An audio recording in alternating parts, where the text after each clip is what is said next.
The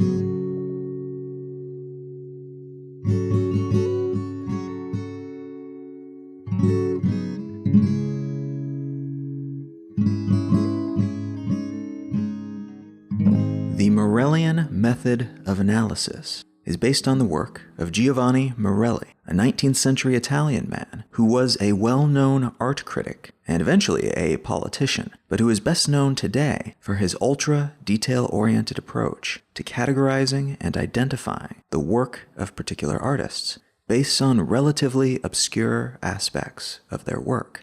What this meant in practice was looking at, for instance, the folds in the ears of people painted into the background of a composition, or noting the way an artist would foreshorten or shade the digits on the hand shown in a portrait. By fixating on what would initially seem to be relatively minor details, someone like Morelli could work up a profile of a particular artist, showing how they portray background subjects' ear folds, and how their portrayal of those ear folds changed over time, over the course of their career, and then in turn show how artists compare and contrast to each other in this regard. But also, quite possibly, he could figure out if a newly discovered work actually belonged to a known artist's catalog, and if so, where that work fit when it was painted based on what was known about their earfold painting evolution.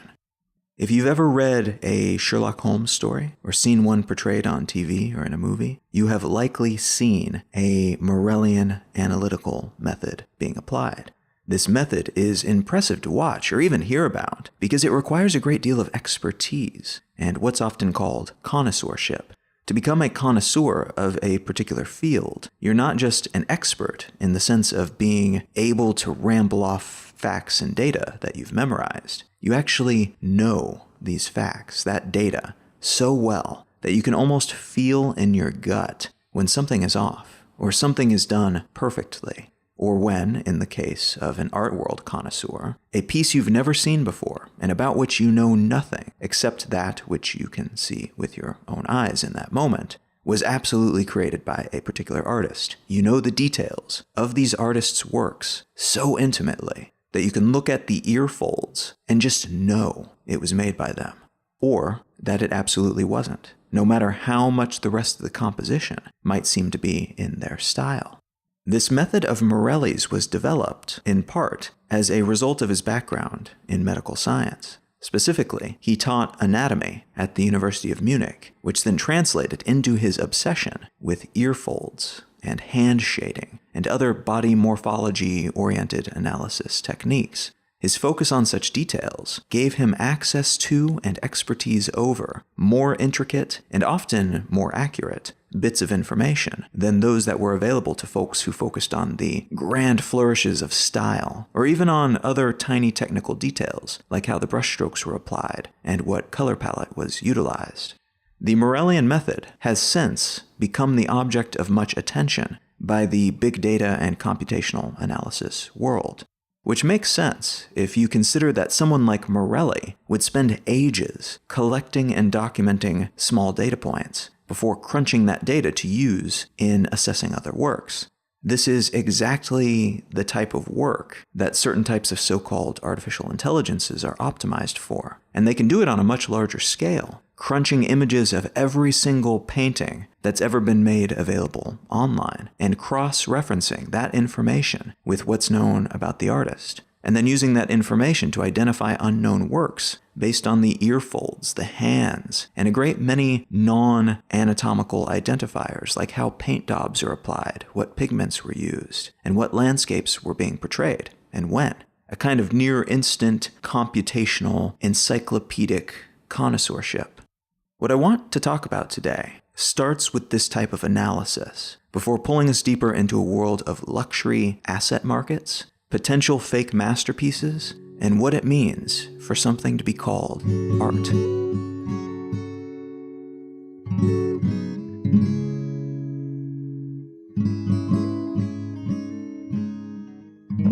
You are listening to Let's Know Things. I'm Colin Wright. Let's Know Things is an independent listener-supported show. If you enjoy what you hear, consider becoming a patron at patreon.com/letsknowthings. Also, incredibly helpful and appreciated is if you take the time to leave a review for this show wherever you get your podcasts, and sharing the show with a friend who you think might enjoy it or with your social network of choice is also very much appreciated. A huge thanks to everyone who has already contributed in some way. That means a whole lot. Thank you. I've mentioned over the past few episodes that I will be going on tour in the near future, starting in September in 2018 and ending in September of 2019. I'll be on the road for a full year. There are 20 some odd official venue-based tour stops that are set up as of this point, so you can check out that route online if you would like to see where I'm going. And I'll also be presenting at myriad house shows in those cities and in other cities along the way. If you're curious about that, if you'd like to host a house show, potentially, you can find more details at becomingtour.com, and you can feel free to contact me if you have any questions about the tour, about house shows, whatever you might be wondering about. I'm happy to tell you what I can. All right, let's get back to the show.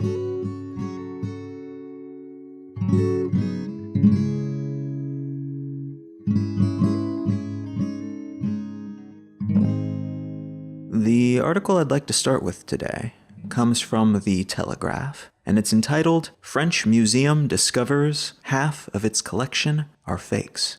So the lead is right there in the headline, but the details of this story are thus. A museum in Elne, a town in the southern part of France, which houses a collection of work from the early 20th century artist Etienne Terrousse, an artist who was born in Elne, has discovered that 82 of the 140 works that they have on display are, in fact, forgeries. The museum is state-owned, so the police have seized the forgeries and are in the process of trying to track down those who forged them, starting with those who brought the works to the museum initially and tracing the record of possession backward from there. The discovery seems to have emerged in part because of a refurbishment of the museum that was being undertaken, and those who run the museum have said that they believe a large number of museums in the region featuring work from artists who lived all over that part of the country have been forged, and that what they're facing here is a network of sophisticated forgers, complete with the necessary infrastructure to conduct this type of fraud on a very large scale. One of the most notable things about this story to me was a quote from the mayor of Elne, which was a response to a question about this discovery. He said, quote, "It's a catastrophe. I put myself in the place of all the people who came to visit the museum, who saw fake works of art, who paid an entrance fee. It's intolerable, and I hope we find those responsible," end quote. He seems to pity the people who visited this museum and who saw fake works instead of real ones. People who, conceivably, had this news never been released, had the forgeries never been discovered, or their discovery never made public, would likely never have known the difference. This quote, though, states clearly something about the art world that's a bit strange if you actually take the time to look at it objectively. In a lot of cases, we do not visit art museums and galleries for the aesthetic experience, to see something beautiful. Instead, we are hoping to see something valuable, something rare, something important, something unique. The idea that the mayor believes that discovering these works are forgeries could retroactively influence whether or not visitors enjoyed their experience at the museum puts a very fine point on this reality. When we talk about art, we're not always talking about the same thing. When we talk about appreciating art, enjoying art, being a lover of art, being a connoisseur of art even, we're not all speaking the same language or thinking about these things in the same way, from the same perspective with the same priorities. This man pities people who came to see what were, until they were redefined, considered to be works of art. The only thing that changed about these pieces, which were until recently considered to be of a high enough quality to fool even the experts, was our perception of their heritage, of who made them and when. The artifact itself has remained otherwise unchanged. And yet, for the purposes of this museum and for many other museums and galleries and art collectors and aficionados worldwide, that sameness, that lack of change is not really the point.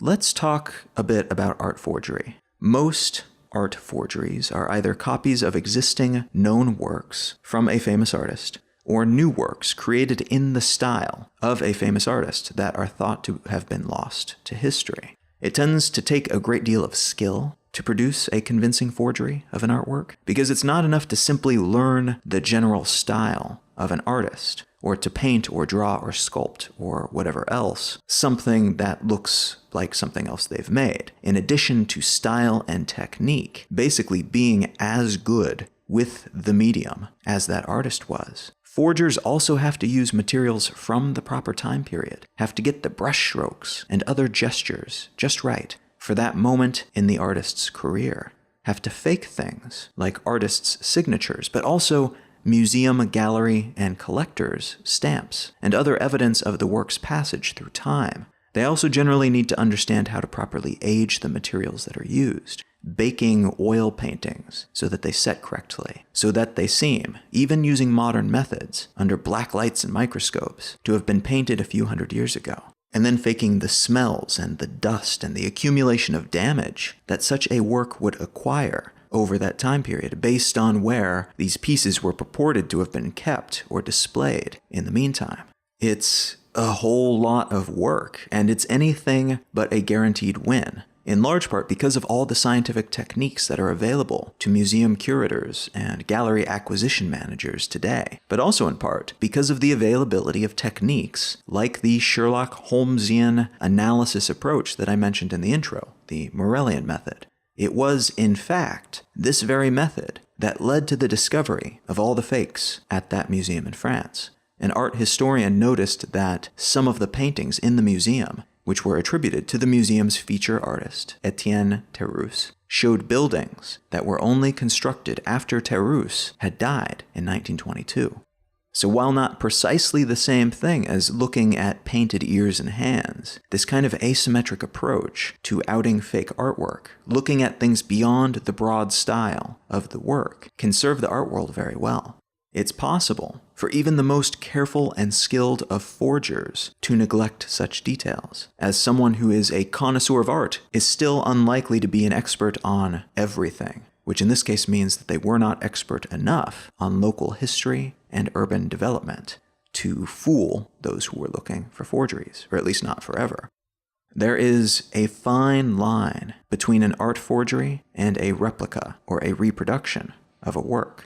In one of my art classes back at university, we produced so-called master's studies, which were projects intended to train our hands by essentially just looking at and copying as accurately as possible works by famous artists. Similar methods were used during the European Renaissance period, during which artists typically learned their craft by apprenticing with other artists, and they learned in part by copying, again as accurately as possible, works produced by the master to whom they were apprenticed.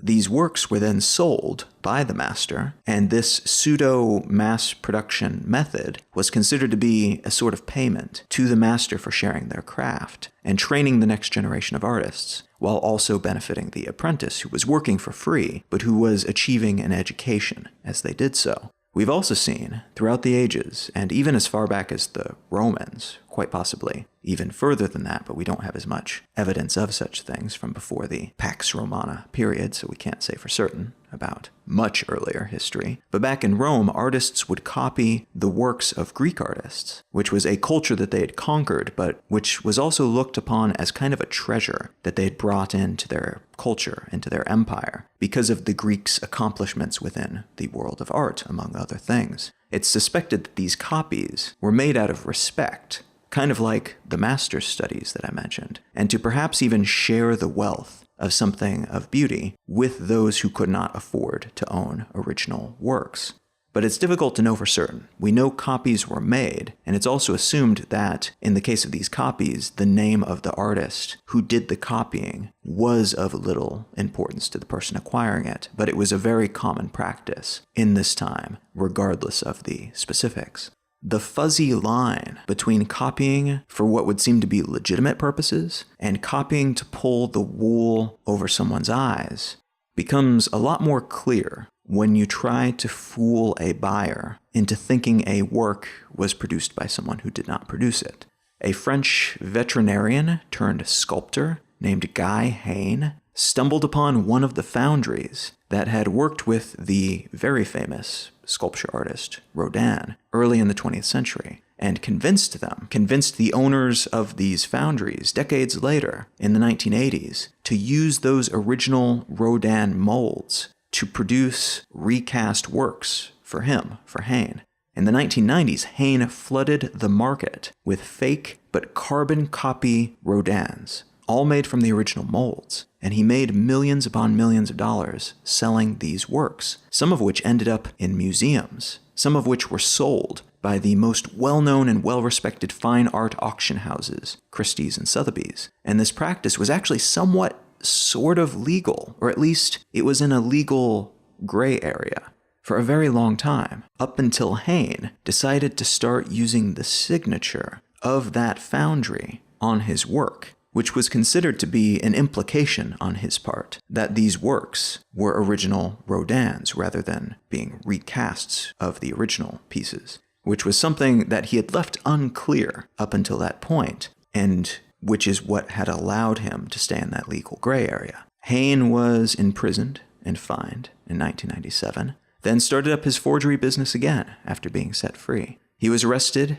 again in 2002, but as I mentioned in a recent episode of the show, in a lot of cases, the consequences for bad behavior are not substantial enough to counter the benefits of bad behavior. So although Hain had almost single-handedly ruined the art market for bronze works for years because everyone had become suspicious due to the now obvious ease with which original works could be recast and sold as originals, he still got away with a relative slap on the wrist for all the trouble he caused to the art world. And he made a whole bunch of money, even after all the fines that he paid, doing it. Also, considered forgery, beyond creating a work and signing it with another artist's name, or otherwise creating evidence that makes it seem like it was created by another artist, is selling a work that you know to be a fake, but presenting it as if it's the real deal anyway, because you stand to make more money that way. It's also forgery if you discover a work and then sell it as something more important than it is. Maybe you find something vaguely Vermeerish at a flea market and then create some kind of history to prop it up in the eyes of potential buyers to make them think they've discovered a diamond in the rough when all they're really discovering is a fake history, a fake story that you have cobbled together to increase the sale price. In all three cases, the crime is not copying something per se, but attempting to make others believe that the copy or the likeness was created by someone who did not create it. It's the signing of the name, not the painting of the work. It's the telling of a fabricated story about the piece in an attempt to make big bucks off of it, not the buying or owning or even selling the non-famous work as what it actually is, a non-famous work. All of which takes us back to an interesting point that I mentioned earlier about art and what we're really talking about when we talk about art. Because art, much like pornography or other subjective, difficult to accurately and precisely define things, is probably most honestly described by repeating the colloquialism, "I'll know it when I see it," which is a phrase that's been used in Supreme Court cases related to so-called obscenity here in the United States, but which is also a kind of concise way of saying, I can't really come up with a reliable definition, but show me something, and I will tell you case by case what is and what is not art to me. Now, this is, of course, fine and good to say, but it clearly falls short of a standard that we can use universally and that we can reliably use in a legal context.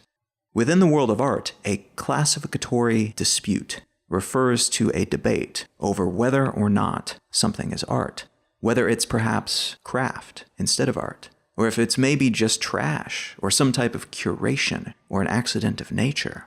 One of the more famous works that addresses this issue head-on is called Fountain by the artist Marcel Duchamp. And this piece is interesting on multiple levels, but as an artifact, the actual physical object is a public urinal flipped 90 degrees with the signature R. Mutt written on it, along with the year 1917. What makes this piece so interesting is that it's just that, a urinal. Someone else made it. J.L. Ironworks, a company that makes urinals, created this so-called artwork. And Duchamp, depending on which version of the story you deem to be more likely, either wrote that name and date on it before submitting it for display, or received it from a female artist friend, who he never identified, who was herself using the pseudonym Richard Mutt, and then he submitted it on her behalf. Either way, the piece was submitted by Duchamp for an exhibition that was being put on by the Society of Independent Artists in New York City in 1917. And the rules for the exhibition stated that any work submitted by artists who paid the entrance fee would be put on display. This work, however, was rejected, and only became known because it was photographed and published in an art journal called The Blind Man by a well-known photographer and art promoter named Alfred Stieglitz. Fountain, this urinal with some writing on it, was voted as the most influential artwork of the 20th century by 500 British art world professionals back in 2004. And though the reason for this influence may not be immediately clear, again, it's just a urinal. What Duchamp did with this piece, by submitting it, like any other piece of art, catalyzed a meta-analysis of the art world that continues to this day. If you've ever seen conceptual art, performances or displays, or even more traditional works that color outside the lines in some way, I'm talking about things that challenge the very idea of what art is, including things like Andy Warhol's mass-produced pieces, Banksy's street art, and Yoko Ono's cut piece performance, where she would appear on stage wearing a nice suit with a pair of scissors in front of her, and would then invite members of the audience to come up on stage and use the scissors to cut away pieces of her suit. If you've ever seen anything like that, and chances are you've seen something along those lines at some point, then you have seen the intellectual descendants of Fountain, that work of Duchamp's, or the still nameless woman on whose behalf he submitted it, which potentially adds another dimension to the piece. It's widely considered to be the work that made the world of conceptual art a thing, beyond the Dadaists and other movements that were trying their hand at similar things around this time, but which hadn't quite figured out their voice or purpose quite yet. That this work forces the viewer, or even just someone who knows it exists without having seen it, to wonder what art is, to ask who can consider themselves to be artists, what makes art critics and other experts so special that they get to decide such things, and to consider how we judge work that was pointed at, collected, or curated by someone, but not created by them. That's conceptual art, and that's what Duchamp's Fountain represents here. Which makes the conversation about what art is a little troublesome, doesn't it? Lacking that context, lacking what I just told you about Duchamp's Fountain, would you look at a public urinal and call it art? Why not? It's actually a fairly impressive creation, isn't it? If you step back from the background utility of and the cultural biases surrounding such utilitarian objects, aren't we surrounded by functionally beautiful things all day, every day? So what makes a painting more worthy of the label art than a mass-produced street lamp or telephone? What makes a public urinal offered up by Duchamp more art-like than the same thing submitted by you or me? What makes Fountain more art-like than the urinals inside all the public bathrooms around the world, even those that are exact carbon copies made by the exact same manufacturer of the one that eventually became famous? It's here, I think, that we have to separate art, in the sense that most of us use the word, describing something that has been created by someone, often for expressive purposes, which is to be consumed, either visually or experientially, for the sake of aesthetic appreciation or emotional impact or some other type of communication, something along those lines. We have to divide that from art in the sense of a tangible good that is bought and sold as an asset, as something of value, and which can even gain value over time. And that latter definition is the one that's very often used when we look at what's being created for and sold in the fine art industry, the world of galleries, museums, and most private collectors.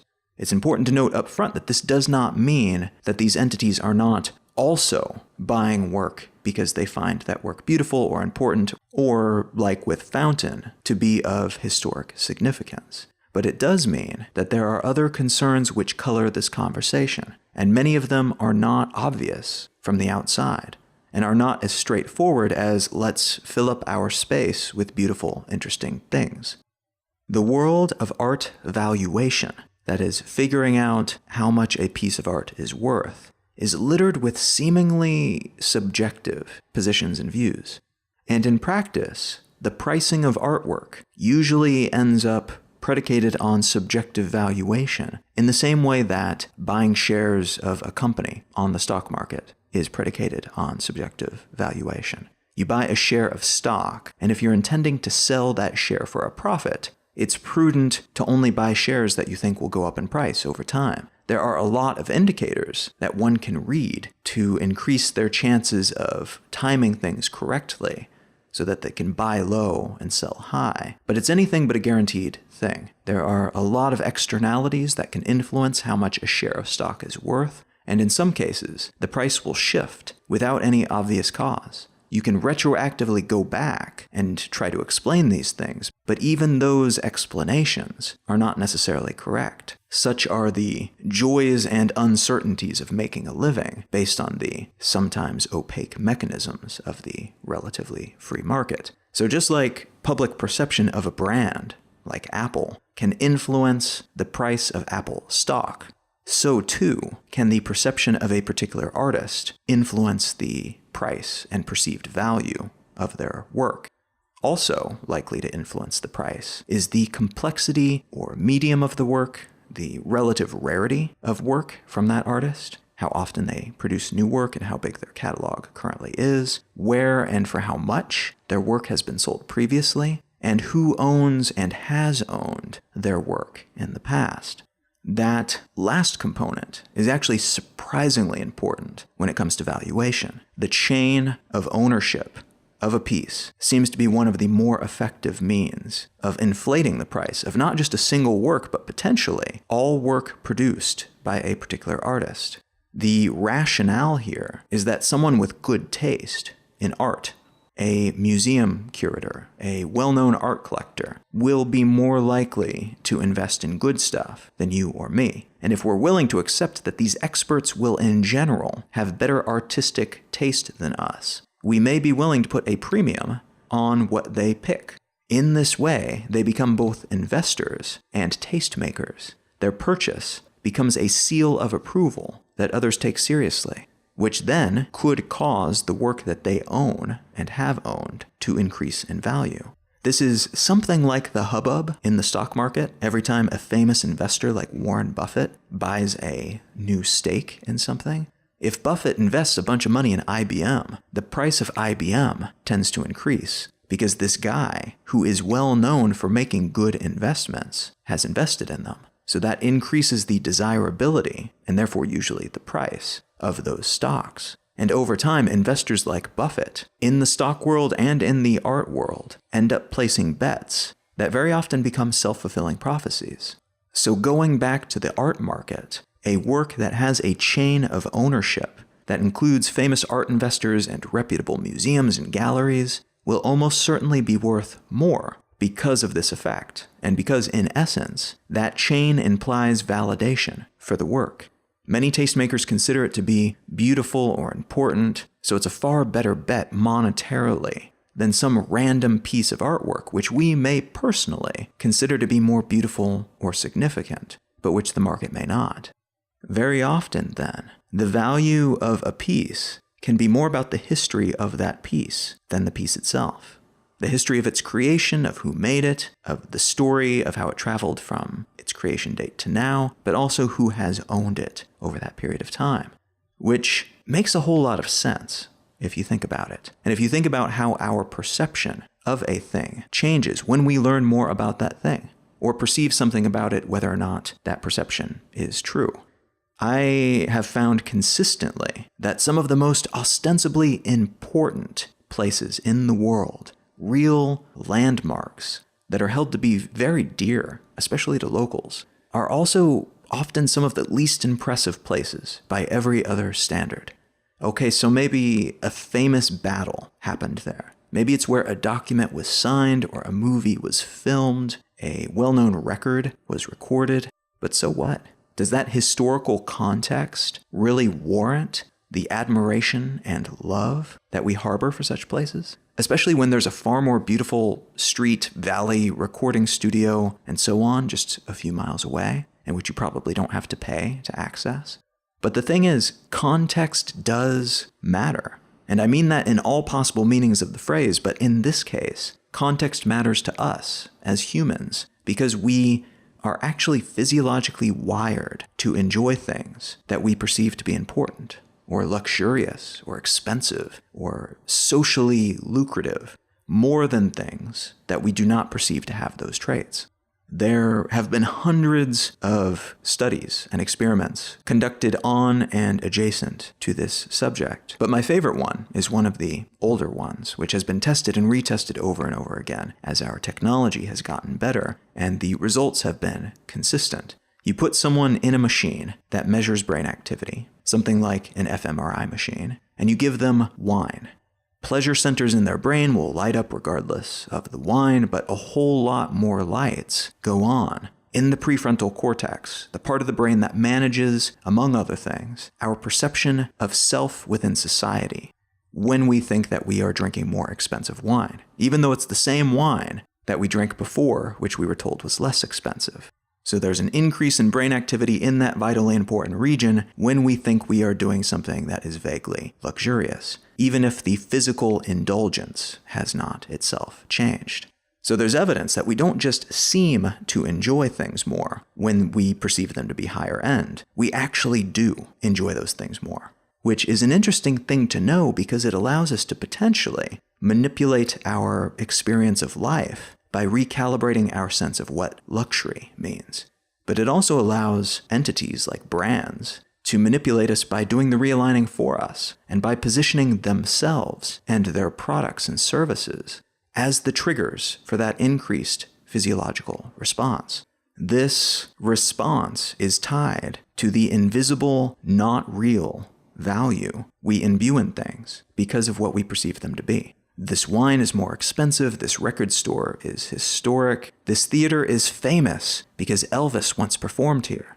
Does it matter whether he actually did or not? We still feel like the place is more significant because we have been told that that's the case. We now perceive this theater to be more than an identical theater in which Elvis never performed. And when it comes to art, the same is true.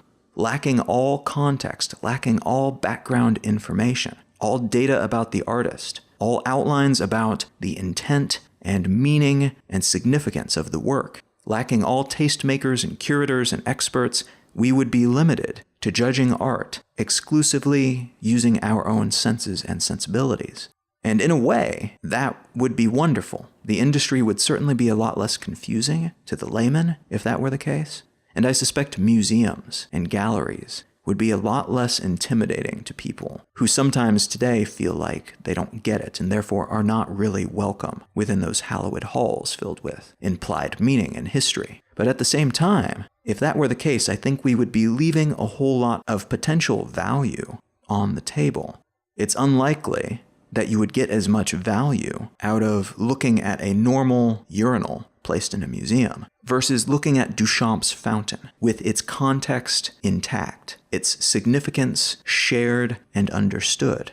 These deeper levels can seem ridiculous and even exclusionary at times, but they also allow us to convey a great deal of information and emotion, a lot of questions. It allows us to express a lot that would be perhaps inexpressible through other tangible mediums. So these artworks, whatever physical shape they might take, can become beloved, much like an old battlefield, which is today just a mediocre-looking flatland covered with grass with a plaque on it. And it can be both mediocre in the sense of what it physically tangibly is, but also valuable in some intangible sense beyond that.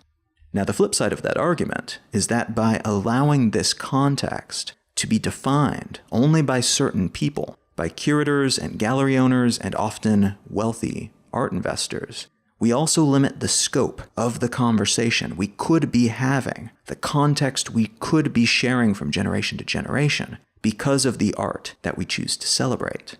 Because of the financial interests of some of the entities who tell us what's good and what is not, what's important and what is not, we may not be able to totally trust their judgment in this regard. They are, after all, financially incentivized to consider the things that they own, or the things that are similar to the things that they own, and the works to which they have early access, masterpieces. And by declaring them to be important and beautiful and the standards by which all other art should be judged, they increase their own wealth because they now own masterpieces, which they can either sell or charge the public to view. And they also relegate those artists who exist on the outside of their circle. And that word is multi-purpose here. Their economic and educational circle, their national circle, their religious circle, and even just their interpersonal circle. It relegates those who don't fit cleanly into those categories to a non-masterpiece, non-celebrated, tacitly non-important status. They are unlikely to be in the art magazines or up on gallery walls. They are unlikely to be promoted by influencers and collectors. And this is something that's slowly being remedied, but it's also been a reality for most of art history, that many of these works that fall outside that circle of influence, outside the aura of the monetarily valuable curated fine art world, sometimes won't even be considered art. They'll instead be considered craft or mere industrial artifice. Something like the urinal, but not the one that's in the museum, the one that is stored in a washroom somewhere. Perhaps it's nice to look at if you're into industrial design, but it's not impressive and valuable and culturally significant like a Magritte or a Picasso. Only now, just in very recent decades, are artists from African countries, from South American countries, from Asian countries, beginning to get some recognition as artists, rather than as craftsmen, making pretty things that are of no intellectual significance. These works have always been there, and have always contained more than their physical manifestation, just like any other art.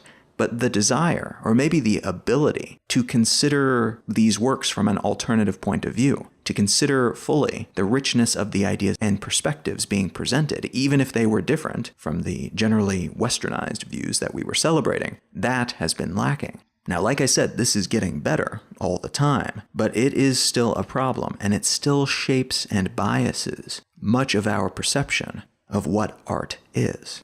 And it's prudent to be aware of that. And it's also a good idea to be aware that it's not just art world insiders who behave this way, who favor context and very specific types of context over almost every other variable when it comes to what they consider to be important and beautiful. The Mona Lisa is the most visited, most photographed artwork in the world. And few, experts or otherwise, would tell you that this is the case because it's the best painting ever produced. What's important about the Mona Lisa is the work's context, its presence in pop culture, the preponderance of history books in which it's been featured. We like it because it's rare and strange and storied. It's been featured in so many heist films that it's getting kind of ridiculous at this point. Museums and other such places are about presenting beautiful, challenging, interesting works to visitors. But that's not all they're about. If it was, every museum would only display reproductions of these works. It would certainly be less expensive for them to do so, and their insurance premiums would drop substantially. No, much of what drives people to these places is the rarity and the history of the pieces. People want to get close. They want to be within arm's reach of a true relic, of something that is significant. I am personally a huge fan of museums. They're almost always the first things I check out when I visit a new city, and I visit them and happily pay the entry fee each time, even knowing that much or all of the work that they have on display is also available online. I have browsed their websites and the online galleries that Some of them have produced in partnership with tech companies, sometimes as virtual reality environments. I've got a plugin on my web browser so that every time I open a new tab, it automatically displays a new piece of artwork from somewhere around the world, complete with its title and a link to some information about it. So I know these things, these alternative experiences are available. I can be exposed to these artworks without having to go out of my way to visit these physical locations. And yet the museums are still a thrill to explore. They're physical spaces set aside exclusively for exposing oneself to aesthetic pleasures, to challenging ideas, to remarkable technique, and to all sorts of awe and surprise and emotion and empathy. They exist, in short, to add another type of context, another layer of history, another association to the work that they display. Seeing the Mona Lisa, which we can all almost certainly picture in our mind's eye without even trying, it's a different experience to see it at the Louvre than on a postcard or in photographs taken by a friend at the Louvre. It's that historical battlefield effect all over again. If you look around, you can see this same effect everywhere. If you're told the beef that you're eating is grass-fed, you'll probably enjoy it more. If you're told the celery is organic, you will probably enjoy it more. If you are told the wine is local, or it's an impressive vintage, or it's unique in some way, it was owned by Elvis, you will probably enjoy it more. Whether or not these labels are true doesn't necessarily change how much we enjoy the consequences of believing them to be true. What we believe about a thing changes our perception of that thing, whether we're talking about food or wine or people or artwork. Our appreciation, then, is influenced by way more than the mere aesthetic and physical experiences that we have. I don't personally think that this knowledge absolutely leads to one conclusion or another when it comes to the world of fine art and forgeries and how these new quote-unquote fake works are produced and how we treat these works and how we treat those who created them when we discover that they are real work with fake histories, with fake credentials. But I do think, because none of our experiences are free of these biases, that this understanding, this awareness, cannot help but be valuable context.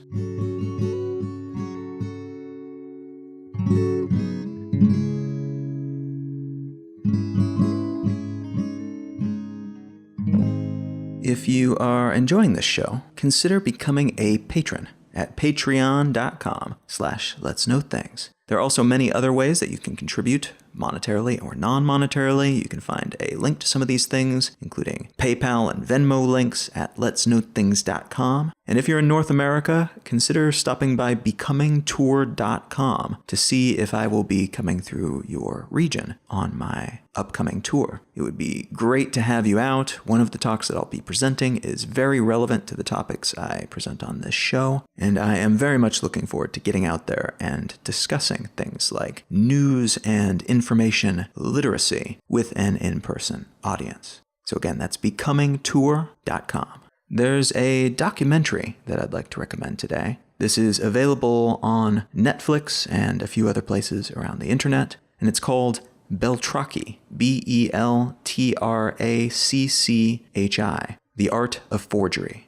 This is very relevant to this episode of the show. It was actually a documentary that I watched as part of the research for this episode. And it's about a man named Wolfgang Beltracchi, who is a very roguish, color outside the lines sort of dude who also happens to be an expert art forger. He is an amazing art historian. He knows all of the intimate details of the artists that he copies. And he's an incredibly skilled artist in his own right. He can copy so many different styles, and he also has his own style. But he takes a certain almost perverse, childlike pleasure in copying these other artists' work, and then even trying to improve upon them in certain subtle ways. And it's this tendency of his, it turns out, that ends up being part of his downfall. the documentary is about his exploits over several decades and having produced hundreds of works that were sold by auction houses and bought by museums and such that were purported to be from these great European masters. He was eventually caught. He was eventually imprisoned, and he basically takes the viewer through the process of what is involved in creating a convincing, compelling art forgery, while also riffing on some of the flaws that exist within the fine art industry that allow him to take these experts for a ride in the way that he does. So again, that's Beltracchi, The Art of Forgery. It's a very interesting documentary if you get the chance. If you've never seen this type of work, if you've never seen fine art produced, it's fascinating just watching somebody who is so good at what they do perform their craft. You can find out more about me and my work at colin.io. You can find my blog at exilelifestyle.com, and you can find the show notes for this episode and every episode of this podcast at letsknowthings.com.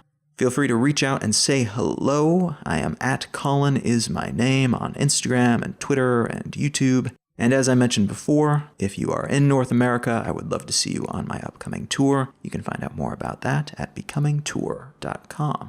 Thank you so much for listening. I'm Colin Wright, and I will talk to you again next week.